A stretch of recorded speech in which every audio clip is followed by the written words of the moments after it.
Hello friends, welcome to the tip top classes. मैं विनय सिंह आपका अपने चैनल एक बार फिर से टिप टॉप क्लासेस में स्वागत करता हूं। दोस्तों, जैसे कि आप पता था कि हमारे चैनल पे एक इतिहास के महासंग्राम के नाम से सीरीज़ चल रही थी। तो ये सीरीज़ कंटिन्यू आपकी चलती रहेगी और ये सीरीज़ आपकी इम्पॉर्टेंट आपके प्रैक्टिस होते हैं, प्रैक्टिस क्वेश्चन दिए जाते हैं इस सीरीज़ में, जो आपके हर एग्ज़ाम में, देखिए जीएस पोर्शन ऐसा है जो आपके हर एग्ज़ाम में इंपॉर्टेंट है। हर एग्ज़ाम में आपका हिस्ट्री पोर्शन पूछा जाता है, चाहे वो यूपीएससी का एग्ज़ाम हो, बीईओ का एग्ज़ाम हो, या यूपी ट्रिपल एससी का एग्ज़ाम हो, लेखपाल हो, या यूपीपी का एग्ज़ाम हो। तो सारे एग्ज़ाम में आपका जो है इतिहास हिस्ट्री पोर्शन इंपॉर्टेंट है। इस जो है क्लास में हम सारे इंपॉर्टेंट क्वेश्चन का डिस्कस करेंगे जो पहले किसी न किसी एग्ज़ाम में पूछे गए हैं। तो लास्ट तक जो है पूरे सेशन में बने रहिएगा और पूरे सेशन का एंजॉय करिएगा।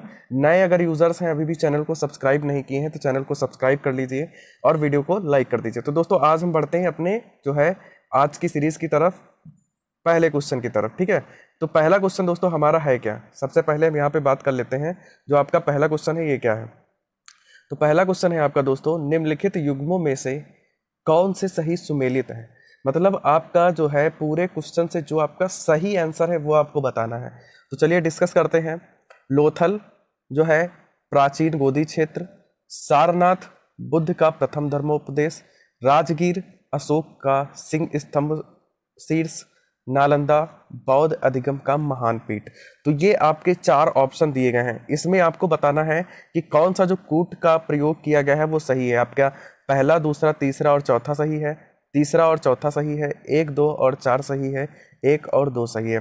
तो दोस्तों बात करते हैं आंसर की तरफ, सही आंसर की तरफ चलते हैं। सही आंसर आपका क्या होगा, तो डिस्कस करते हैं यहाँ पे सारे ऑप्शन। ठीक है, तो यहाँ पे कह रहा है जो लोथल है तो प्राचीन गोदी क्षेत्र है। लोथल क्या है? प्राचीन गोदी क्षेत्र है, जो प्रमुख बंदरगाह है, यहाँ से व्यापार का जो है व्यापार किया जाता था। फिर कह रहा है सारनाथ, ये आपका जो है लोथल वाला सही हो गया। फिर कह रहा है सारनाथ बुद्ध का प्रथम धर्मोपदेश, तो बुद्ध का जो है, बुद्ध ने अपना प्रथम जो धर्मोपदेश, प्रथम पहली बार उपदेश दिया वो कहाँ दिया? तो वो जो है आपका सारनाथ ही था। ये भी आपका राइट आंसर है। फिर आपका राइट आंसर हो जाएगा फोर्थ, मतलब नालंदा। ठीक है, बौद्ध अधिगम का महान जो पीठ है वो क्या है? वो नालंदा है। तो यहाँ पे जो आपका पहला, दूसरा और चौथा ऑप्शन है ये राइट हो जाएगा। इसका मतलब आपका सी ऑप्शन सही हो जाएगा। तो यहीं पर बात करते हैं, जो अशोक का सिंह है, जो स्तंभ शीर्ष है वो कहाँ पे है? तो अशोक का जो सिंह स्तंभ महान जो पीठ है वो कहाँ पे है? सिंह स्तंभ शीर्ष कहाँ पे है? तो दोस्तों यह है आपका सारनाथ में। यह कहाँ पे है? तो इसको ध्यान रख लीजिएगा, ये आपका कहाँ पे है? तो ये सारनाथ में है। ठीक है, सारनाथ में। फिर नेक्स्ट क्वेश्चन की तरफ बढ़ते हैं। नेक्स्ट क्वेश्चन क्या कहता है? ठीक है, नेक्स्ट क्वेश्चन आपका कहता है, निम्नलिखित निम्नलिखित जो है पशुओं में से किस जो है एक का हड़प्पा संस्कृति में मिली मोहरों और टेराकोटा कलाकृतियों में निरूपण नहीं हुआ था? मतलब ऐसा कौन सा पशु है जिसका जो टेराकोटे मोहरें थी उस पे जो है निरूपण नहीं किया गया था? आपका गाय हो गया, हाथी हो गया, गेंडा हो गया, बाघ हो गया। तो दोस्तों सबसे पहले हम बात करते हैं, जो टेराकोटे मोहरें जो आपकी थी उस पर किस पशुओं का निरूपण किया गया था? तो वो था बैल। ठीक है, बैल का जो है निरूपण किया गया था। गाय, शेर, ऊंट, इन सब चीज़ों का जो है निरूपण नहीं किया गया था। तो कौन से पशुओं का इसमें कह रहा है निरूपण नहीं है? ठीक है, नहीं हुआ था, तो वो था गाय और आपका ऊंट, शेर, ये जो है इनका नहीं हुआ था। फिर दोस्तों बढ़ते हैं नेक्स्ट क्वेश्चन की तरफ अपने। नेक्स्ट क्वेश्चन आपका कह रहा है कि सूची फर्स्ट और सेकंड को क्या करना है? आपस में जो है मिलान करना है। ठीक है, आपस में मिलान करना है। तो पहला आपका क्या है? लोथल। आपको बताना है कि लोथल जो है किससे कनेक्ट है, कालीबंगा जो है किससे कनेक्ट है, धौलावीरा किससे कनेक्ट है और बनवाली किससे कनेक्ट है। तो दोस्तों लोथल की तो अभी पीछे वाले क्वेश्चन में हमने बात की थी, ये क्या है? बहुत बड़ा गोदी बड़ा क्षेत्र है। तो आपका ए का क्या हो जाएगा? ए का 2 हो जाएगा।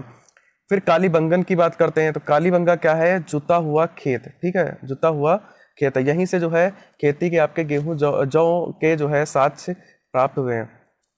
ठीक है, फिर कह रहा है धौलावीरा। ठीक है, धौलावीरा क्या है और बनवाली क्या है? तो धौलावीरा जो है, धौलावीरा क्या है? हड़प्पन लिपि के बड़े आकार के 10 चिन्हों वाला एक शिलालेख। ठीक है, हड़प्पन लिपि के बड़े आकार के क्या है? 10 चिन्हों वाला एक शिलालेख है। यहाँ पे क्या था वो आपने कहा, वो सुना होगा, दिलमुन माखन और जो है ये क्या करते थे? लंगर डालते थे। जो यहाँ पे व्यापार के टाइम जो आपके जले हवा जो नाव होती थी उन पे। यहीं पे बनवाली की बात कर रहा है, तो बनवाली क्या है, तो बनवाली का हो जाएगा डी का 3। मतलब पक्की ईंट जो है मिट्टी की बनी हुई क्या होती है, एक हल्की प्रतिकृति होती है। ठीक है, हल्की क्या होती है, प्रतिकृति होती है। तो दोस्तों चलते हैं नेक्स्ट क्वेश्चन की तरफ। नेक्स्ट क्वेश्चन यहाँ पे आपका दिया गया है, सिंधु घाटी जो सभ्यता है, ठीक है, सिंधु घाटी क्या है, सभ्यता के संदर्भ में निम्नलिखित कथनों पर विचार कीजिए। मतलब ये कथन दिए गए हैं और इन पे क्या करना है, आपको विचार करना है कि कौन सा जो आपका कथन है वो सही है। तो पहला क्या है, यह प्रमुखता लौकिक सभ्यता थी तथा उसमें धार्मिक तत्व यद्यपि उपस्थित था, वर्चस्वशाली नहीं था।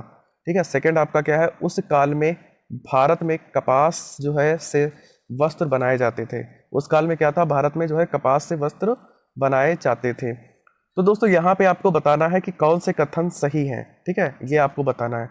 तो केवल फर्स्ट सही है, केवल सेकंड सही है, फर्स्ट और सेकंड दोनों सही है, ना तो फर्स्ट और ना ही सेकंड।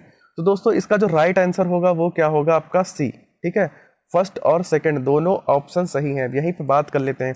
तो दोस्तों जो सिंधु घाटी की सभ्यता थी, या कैसी सभ्यता थी, लौकिक सभ्यता थी और उसमें धार्मिक तत्व उपस्थित होते थे। यहाँ पे लोग जो है क्या करते थे, देवी देवताओं की पूजा करते थे। ठीक है, पक्के ईंटों के मकान में बने हुए रहते थे। जो सड़कें थी वो बहुत चौड़ी थी, आसपास मतलब किनारे नाली बनी हुई थी ईंटों की, उस पर जो है पत्थर या फिर जो है ईंटों से जो है उसको कवर किया जाता था, और जो सड़कें थी वो एक दूसरे को समकोण पर काटती थी।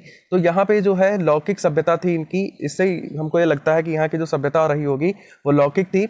और धार्मिक के क्षेत्र में ये लोग जो है देवी देवताओं की पूजा किया करते थे। ठीक है, उस काल में भारत में कपास से वस्त्र बनाए जाते थे। तो दोस्तों यहाँ पे क्या था कि सूती वस्त्र के साक्ष्य मिले हुए हैं।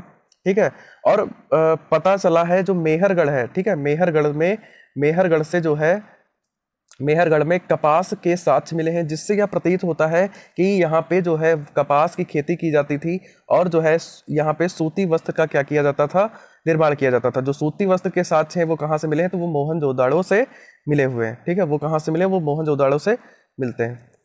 फिर कह रहा है निम्नलिखित में से कौन से लक्षण सिंधु सभ्यता के लोगों का सही चित्रण करता है। ठीक है, कौन से लक्षण जो है सही चित्रण करते हैं। उनके विशाल महल और मंदिर होते थे, वे देवियों और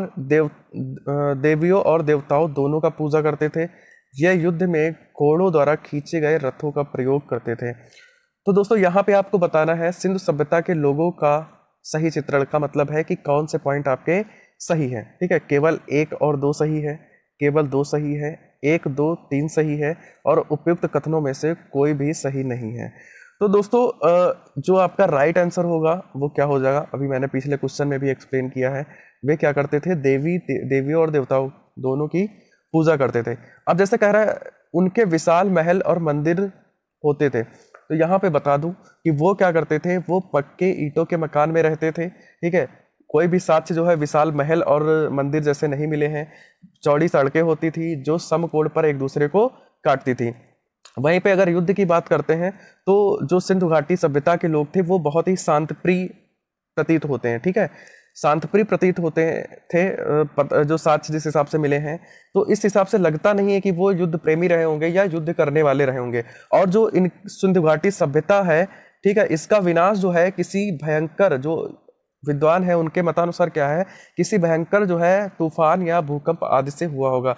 यहीं पे कुछ लोगों का मत है कि जो आर्य रहे होंगे, ठीक है, आर्य रहे होंगे, आर्यों ने यहाँ पे आक्रमण करके जो है इसको नष्ट किया होगा। लेकिन मोस्टली जो है विद्वानों का साक्ष्य क्या है कि जो सिंधु घाटी सभ्यता के लोग थे ये क्या थे, बहुत ही शांतप्रिय थे। ठीक है, फिर आपका ये तीनों आपके एक्सप्लेन हो गए। फिर चलते हैं नेक्स्ट जो है क्वेश्चन की तरफ। नेक्स्ट क्वेश्चन है दोस्तों आपका, विशाल स्नानागृह ग्रेट बाथ कहाँ मिला था। तो विशाल स्नानागृह जो है आपका कहाँ मिला था, तो ये आपका मोहनजोदाड़ो में मिला था। और इसका जो लेंथ था वो क्या था, ये 11.88 मीटर लंबा। ठीक है, 11.88 मीटर लंबा, 701 मीटर जो है ये क्या था, चौड़ा था, 2.43 मीटर गहरा जो है विशाल स्नानागृह मोहनजोदड़ो से में मिला है। ठीक है, फिर नेक्स्ट क्वेश्चन है आपका, सिंधु घाटी सभ्यता की लिपि कौन सी। यहाँ पे लिपि की बात कर रहा है, तो इसकी लिपि कौन सी है ये आपको बताना है। इसकी लिपि है ब्राह्मी, तमिल, खरोस्ती और अज्ञात। तो दोस्तों यहाँ पे जो राइट आंसर होगा वो क्या हो जाएगा, टी वाला। सिंधु घाटी सभ्यता की जो लिपि है वो अज्ञात है, ठीक है। कोई उपयुक्त लिपि के बारे में ऐसी कोई अभी चर्चा नहीं हुई है, और सिंधु घाटी सभ्यता की जो लिपि का वाचन अभी नहीं हो सका है। उनकी लिपि 400 से अधिक अक्षर या चित्र पर आधारित चित्राक्षर प्रकार की है। ब्राह्मी तथा खरोष्टी लिपि को सर्वप्रथम 1837 ईस्वी में जेम्स प्रिंसेप ने पढ़ा था। तमिल लिपि का उद्भव ब्राह्मी लिपि से हुआ है। तो दोस्तों जो ब्राह्मी लिपि है ये कब आई चर्चे में, तो 1837 में आई, ठीक है, 1837 में आई। और इसी लिपि से जो है तमिल लिपि का उद्भव हुआ है। मतलब तमिल लिपि का जो जन्मदाता है वो कौन है, तो वो हो जाएगा दोस्तों आपकी ब्राह्मी लिपि। वो कौन सी लिपि हो जाएगी, तो वो ब्राह्मी लिपि हो जाएगी। फिर यहीं पे आपका क्वेश्चन है, सिंधु घाटी की सभ्यता के लोग किस देवता की पूजा करते थे, ठीक है। विष्णु, ब्रह्मा, इंद्र, पशुपति। तो यहाँ पे जो सिंधु घाटी के लोग थे वो जो पूजा करते थे वो किसकी पूजा करते थे, वो पशुपति की पूजा करते थे, ठीक है। पशुपति की पूजा करते थे, देवी की पूजा करते थे, लिंग, योनि, ठीक है, पशु, इन सब चीज़ों की जो है वो लोग पूजा करते थे, ठीक है। यहाँ पे दिया भी गया है, आप देख सकते हो। इसका प्रमाण मोहनजोदड़ो प्राप्त मोहन जिसकी योग की आकृति बनी हुई है वहाँ से लगाया जा सकता है, ठीक है। किसकी पूजा करते थे, मातृ देवी की मूर्तियों की पूजा करते थे, और जो है शिव पूजा का प्रमाण मिलता है, ठीक है। यहाँ पे जो पशुपति जी है उनका भी प्रमाण मिलता है। तो दोस्तों नेक्स्ट क्वेश्चन है आपका, सिंधु घाटी की सभ्यता के शहरों की जो गलियां थी वो कैसी थी, चौड़ी और सीधी थी, तंग और मैली थी, फिसलन वाली थी, तंग और टेढ़ी थी। बहुत ही सिंपल क्वेश्चन है आपका, सभी जानते हो। जो सिंधु घाटी की गलियां थी वो कैसी थी, चौड़ी और सीधी थी, ठीक है, और एक दूसरे को क्या करती थी, समकोण पर काटती थी, ठीक है। फिर यहीं पे आपका नेक्स्ट क्वेश्चन है, मोहनजोदड़ो में सबसे बड़ा जो भवन है वो कौन सा है। तो सबसे बड़ा भवन की बात कर रहा है, विशाल स्नानागार है, धान्यागार है, सर स्तंभ हाल है, 2 मंजिला मकान है। तो राइट दोस्तों आंसर क्या होगा आपका, धान्यागार। और क्या इसकी लेंथ है ये आपको यहाँ पे देख सकते हैं, 150 फीट लंबा है, चौड़ाई 50 फीट की है। और जो इसकी दूसरा विशाल स्नानागार था जिसकी जो लंबाई थी वो क्या थी, 39 फीट चौड़ा जो है लंबा था, 23 फीट चौड़ा था, और 8 फीट जो है ये ऊंचा था। तो दोस्तों कमेंट बॉक्स में कमेंट करके बताइए कि आज जो आपका ये सीरीज था, 16 सीरीज थी, ये आपको कैसा लगा, कितना यहाँ पे आपके क्वेश्चन सही हुए हैं, ये जो है आप कमेंट बॉक्स में मुझे कमेंट बताएंगे। और जितने भी नए यूजर्स हैं जो चैनल को अभी भी सब्सक्राइब नहीं किए हैं और वीडियो को शेयर नहीं किए, तो उनसे एक हम्बल रिक्वेस्ट है कि चैनल को सब्सक्राइब करिए और वीडियो को आप एक दूसरे कॉन्टेक्ट में शेयर जरूर करिए। तो दोस्तों जल्दी ही मिलेंगे नई क्लास के साथ, तब तक के लिए दोस्तों नमस्कार।